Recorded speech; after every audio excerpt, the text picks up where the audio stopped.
Isa sa mga nakikitang solusyon ng Department of Transportation kontra traffic ang ipagbawal na sa EDSA ang mga provincial bus. Pero ngayon pa lang, umaalma na ang mga bus operator. May report si Cesar Apolinario.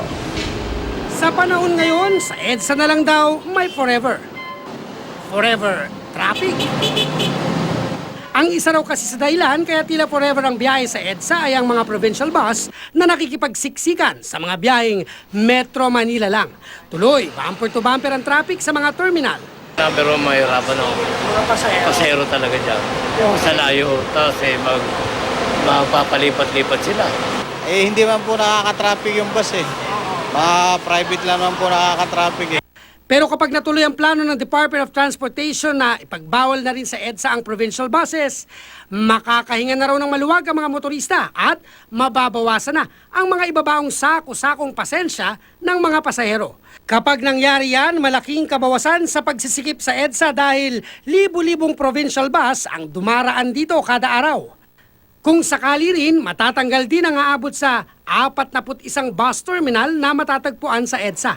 Pero ngayon pa lang, ginigit na ng grupo ng provincial bus operators, hindi sila ang nagpapasikip sa EDSA. Yung mga bus, hanggang Southwest Terminal lang, dyan sa may Coastal Road, namatay yung mga bus companies. Ang nabuhay yung mga forum van. Yun ang mga sinasakyan ng tao ngayon. Ang mga kababayan nating suki ng mga provincial bus, umalma rin. Kami galing pa sa Laguna. Kung halimbawa ililipat na naman nila ng bagong terminal, may hirapan kami. Ano po? Tagas po kami malaki nun eh. Dahil? Wala na pong masasakyan na bus na Kung ililipat? Opo. Ang LTFRB, bagaman hindi pa raw naaabisuhan ng DOTR, wala pa raw formal na komunikasyon tungkol sa plano. Makikibahagi po doon sa interagency meeting po para po mapag-aralan ng husto yung paglilipat po ng mga terminals po along EDSA. Cesar Apolinario, GMA News.